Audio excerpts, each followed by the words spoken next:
Hello, I'm Dr. Sean Coomer, Vice President of Operative Services and a transplant surgeon here at the University of Kansas Health System.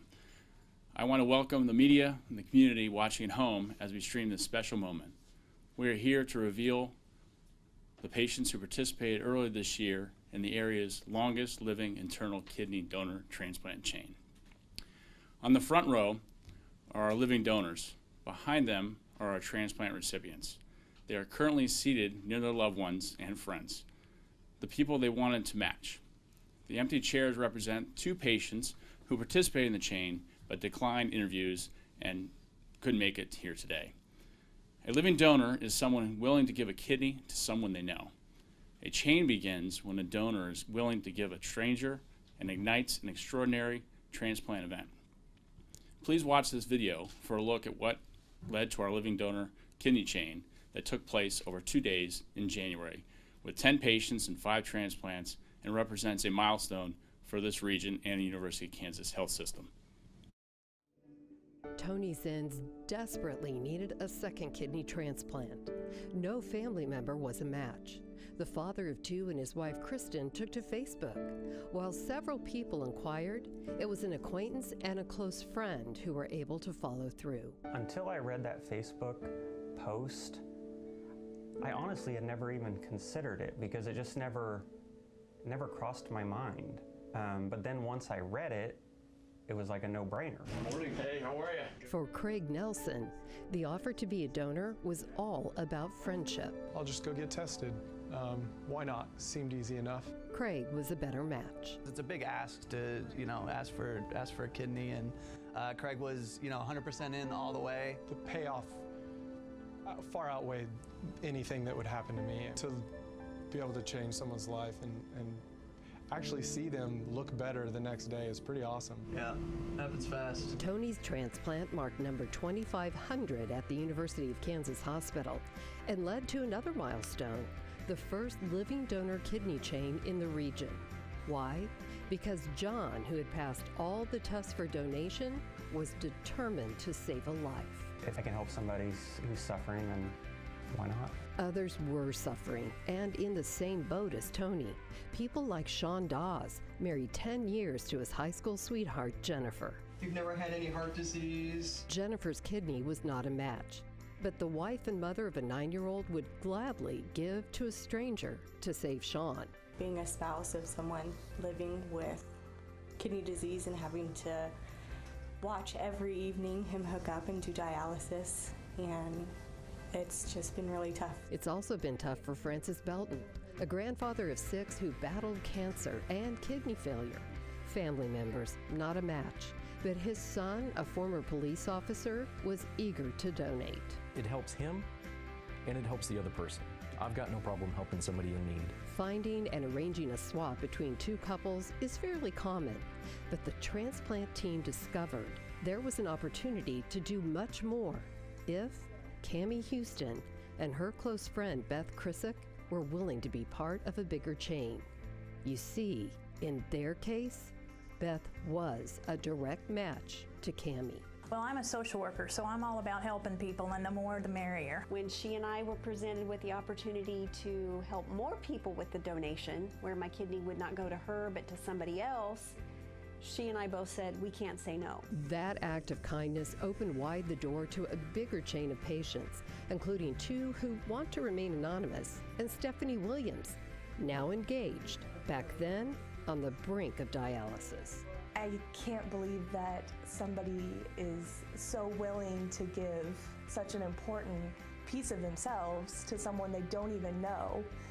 That's just so amazing. A feeling shared by all the recipients who remarked about the power of living kidney donors. I know there's people that are sicker than I was and people that had to wait longer than I did, and I just can't get over how lucky I've been. We feel good that more people got helped and more people got kidneys. I'm glad someone else is benefiting from my donation, and obviously I'm glad my dad's benefiting. I'm feeling great. I've never felt this good in I don't know how long. The fatigue is completely gone. I mean, my energy level has done a complete 180. It's definitely life-changing. And John, our patient who triggered the chain, now that he's reached his goal of saving a life, What's next on his bucket list? I would love to sit down, get to know some of these people, not just my recipient, but all of them, because we're all kind of connected at this point now.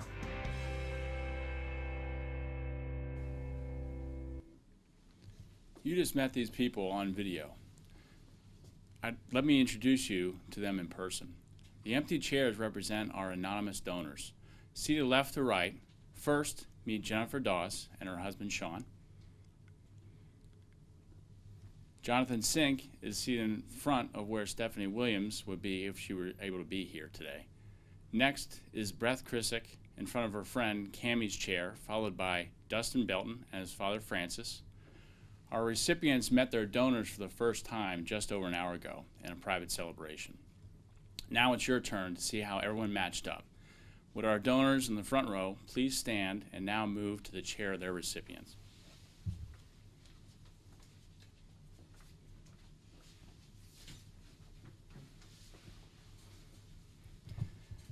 Thank you. Jonathan Sink asked to remain a donor in an altruistic fashion. A search found that he was a match for Sean. Sean's wife Jennifer was a match for Cammie, but Cammie already had a match with Beth. Both Beth and Cammie decided to join the chain and extend this family. Beth matched one of our anonymous recipients, and their donor matched Francis Belton. Dustin was a match to Stephanie, who is on the deceased donor waitlist. We now invite you all in the media to ask questions of the donors, recipients, or myself. Can you speak to the generosity involved in this entire chain?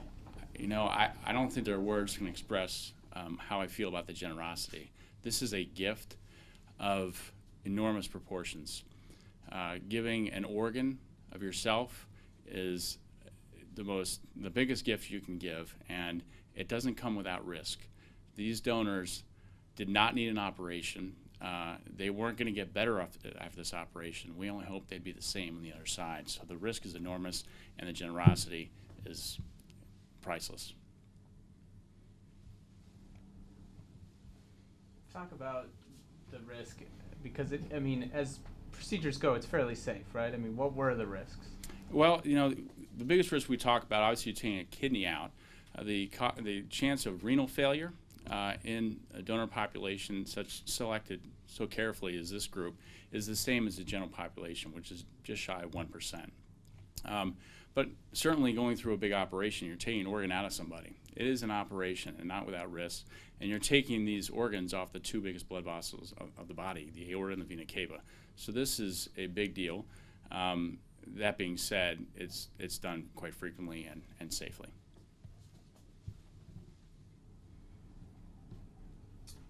Doctor, have you ever been a part of anything quite like this chain? This would be a first for me. This is a first for our entire region. We at the University of Kansas Health System are indebted to this group, this family of people that, you know, there are 5 recipients that are not on dialysis and have a chance at a long life because of 5 unbelievable gifts from donors. So this is an incredible group of people. Can any of the recipients or donors talk about meeting their match today? I'll speak to it. I just met Sean, you know, an hour ago. I'm John. I'm the one that didn't have a match, and I just came forward, and it's great to put a face with who I've been curious about for the last 2 to 3 months. And it's great to meet his family. Hopefully this can start a relationship ongoing, and we'll be connected. I mean, he's got a piece of me in him, so we'll always be connected. Can you follow that up, sir? You have a piece of him in you. Did you, perhaps throughout this time that you've had his kidney, you must have known this belonged to someone, and perhaps you would connect with them over time? Yeah. I obviously knew that I had a piece of someone else in me. I've been very curious over the last few months to know exactly who it was and be able to thank them for a second chance at life and get to know them, and like he said, just be able to start a relationship that, you know, we can carry out the rest of our lives. Can you talk a little bit about, You just mentioned a second chance of life. What does that mean to you? What does it enable you to do now? Everything. I mean, I was in end-stage renal failure. I was on dialysis, so I mean, my time was limited. I mean, I was getting the only treatment option that I had, but it wasn't the best one. The best solution for me was a transplant. I mean, energy level has completely changed. I used to always be cold, and now I'm not. It's just little things. I mean, even appetite. Being on dialysis and being in kidney failure, you're so restricted on diet, and to be able to eat whatever I want again, it's just crazy. Beth, could you talk about the decision to become a donor? Did you say Beth? Yes. Yes, I'm friends with Cammie, and she was having difficulties with her health for some time. And for me, I just felt like it was a way to pay it forward. I really looked at this as a short-term pain for a long-term gain, and that really paid true. There were some weeks of recovery that I was in pain, and it wasn't pleasant, but here I am 3 months later, and I feel great, and she feels great. And I just felt like, you know, that is a small sacrifice in the big scheme of things. And that's what all these other recipients are going to have, is that long-term gain. Sean, I read something that John wrote about, you know, why he decided to donate, and it was, a lot of it was related to seeing the post about Anthony and thinking of it in terms of being a father, right? Like he was a father, and you're a father. Can you talk about what this means to you and your relationship with your son? I mean, it's an opportunity to continue to be a dad. I mean, to get to go to sports games and coach him and watch him grow up. It's, you know, something that I didn't get to necessarily have a better portion of my life. So it was important to me to do anything and everything I could to be a dad and be a husband and be around as long as I could. What did you tell your son about this surgery and the procedure? We told him bits and pieces here and there. We didn't want to overwhelm him. It's a lot for a 9-year-old to take in, but he was all for it. I mean, he was completely supportive. He knew that this is what needed to happen to have Dad be healthy, and he understood why his mom was doing it. So.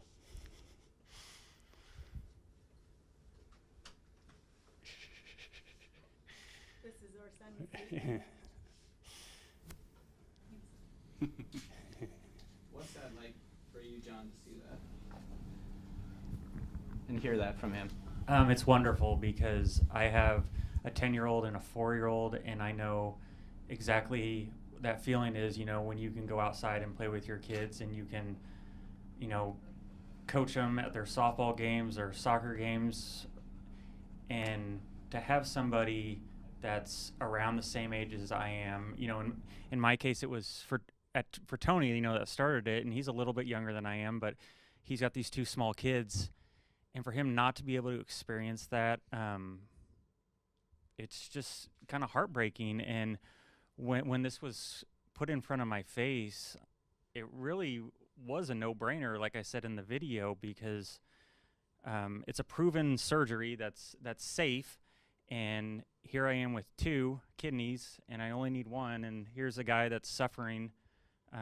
People all over the country that are suffering because they're in failure, so it's really the least I could do, and it was an easy decision. And speaking of father-son connection, Francis, Dustin, when you heard that Dustin wanted to be a donor, at first you weren't too keen on that idea, were you? No, I wasn't, because I was thinking about him later on in life, what would happen to him if he ended up needing a kidney. And like he said, beat me with a rubber hose long enough and I'll give in. But all I can say is I love him for that. And in a way, I gave him life. In a roundabout way, he gave me life back. And I'm like Sean, I was doing dialysis every day. I was doing it twice a day. I was doing it once in the afternoon, but then doing it all night long too. And like I said, I was cold all the time and stuff, and it's just amazing how much better I feel. And I know my donor's not here, but if they're watching it, I'd just like to say thank you to my donor for the gift of life. And Dustin, how do you feel? I mean, becoming a donor, you weren't a match for your dad, but you were able to help match somebody else and still be a donor in this chain. Yeah, it was pretty disappointing not being a match for my father. And when I heard that they could go forward with a chain, it was awe-inspiring. I would be able to help two people at the same time, and that really helped push me to keep going forward with it, no matter how nervous I got or anything else like that. The biggest part was the support group of my family, my wife, my kids, helped me get through this, and the recovery time, that was amazing. And Craig, I know you weren't part of this chain directly, but you helped start this whole process. Would you mind just talking about being a donor for Tony earlier? Would you? Yep. Come to the podium. Come to the podium. You would come to the podium. You're all good right here. We can't see you there. Yeah. You might run for office. No. This has been an incredible experience. I'm an outsider looking in, though, at the same time. I didn't know any of this was happening when I was doing the testing for Tony. It was just a simple blood test for me. Go get tested, see if you match. The next match happened.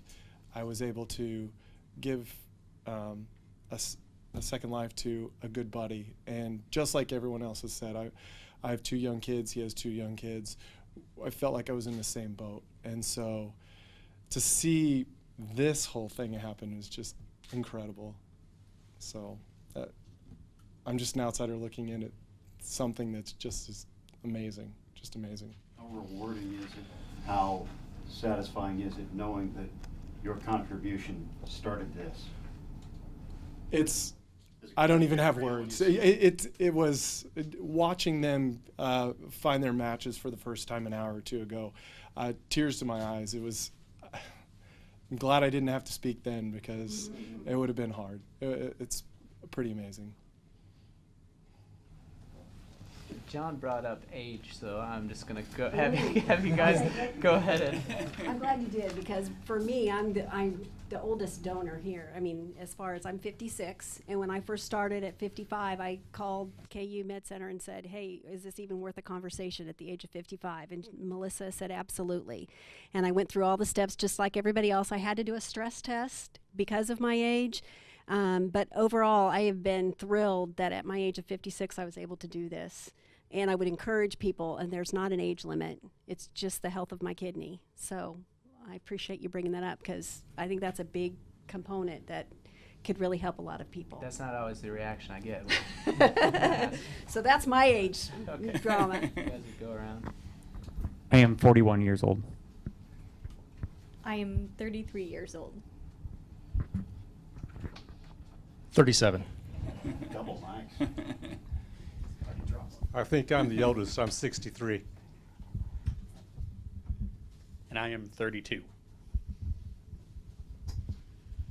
Doctor, can you say something just sort of in closing to summarize it, maybe the surprising nature of matches that may not always be as obvious as they seem? That's a great question. This is a monumental event.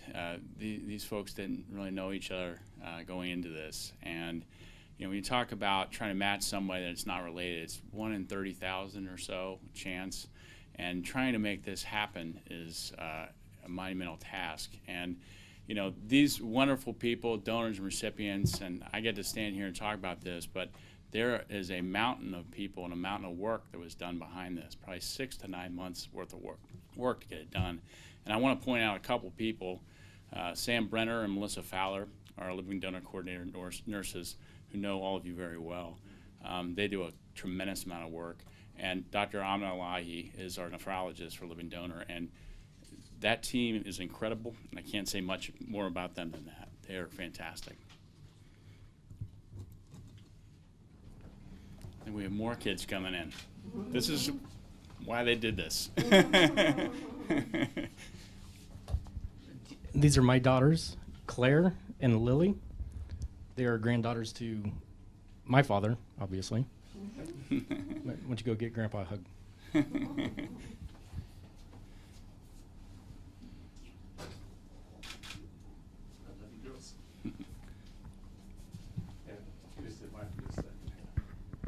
And Claire, the youngest one here, says she's going to go fishing pretty soon, and I'm invited. Any more questions or anything? We can. Doctor, could you talk about what the average, lifespan is of a kidney, and what lies ahead for these folks? Yeah, again, an excellent question. So we can talk about averages only. Every patient, every donor and recipient are different.